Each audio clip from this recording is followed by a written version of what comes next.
natte eryawuumanga bwe ligwa wansi n'abato balituula mu mayembe.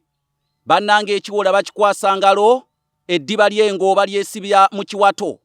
Naye ate bw'anakuppa yajeeza abavuma, ennyumba n'azitikka omuliro, abaana n'abagaana okusoma, abakyala n'abagaana okulima, n'abasajja n'abagaana okuvuba, amaato gaabwe n'agafuula embaawo, era kaakano ze zifumba emmere ye.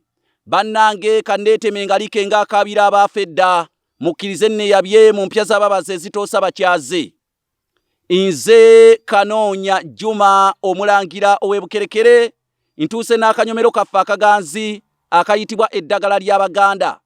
Akanyomero kaffe kano ak'olunaku olwaleero kakutuusiddwako kojjange Mukiibi Migadde ng'onaasinziira mu kyondo ky'Abawalabu. Bassebo ne bannyabo njagala okubategeeza, olwaleero tutuuse ku kati akayitibwa akabamba maliba. Akati kano ke kayitibwa akabamba maliba. Erinnya eryo kaliyitibwa nti akabamba maliba olw'ensonga bajjajjaffe bakeeyambisanga mu kubeera nti nno kabamba amaliba oba kye twandiise okuleega amaliba. Naye mu bitundu bya Buganda eby'enjawulo obutinga buno gye bumera twandyekanga ng'ate waliyo amannya amalala bo lye bakayita. Naye ffe wano mu Busiro tukayita akabamba maliba. Akati kano akabamba maliba kaliko eddagala. Kubanga nzize okuwa ekikolo n'eddagala mu kanyomero kano eddagala ly'Abaganda.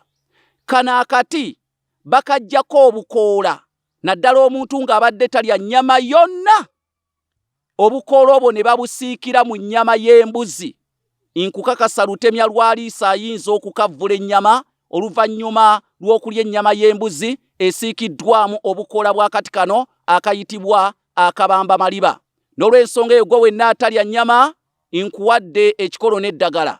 Nze Kanoonya Juma omulangira ow'e mbawadde ekikolo n'eddagala mwenna mu kanyomero kano akayitibwa eddagala ly'Abaganda.